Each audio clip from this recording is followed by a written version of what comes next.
You know that I was helped out of the Moonies, deprogrammed in 1976, and it was Robert Lifton's 8 criteria of brainwashing. He liked thought reform. Later, we talked about brainwashing, thought reform, coercive control, and all kinds of other names.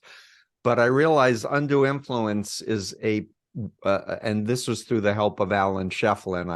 I want to give credit where credit is due. Law professor emeritus, the fellow who wrote one of the first books on CIA MK Ultra called The Mind Manipulators.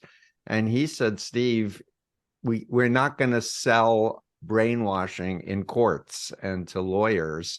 Use undue influence. And anyway, so I gave a presentation at a forensic think tank at Harvard Medical School called the Program in Psychiatry and the Law, and talked about my frustration. And because the law right now says if you're a minor or if you're an elderly person with dementia, then you can be a victim of undue influence. But everything in between, the law says, is a slippery slope.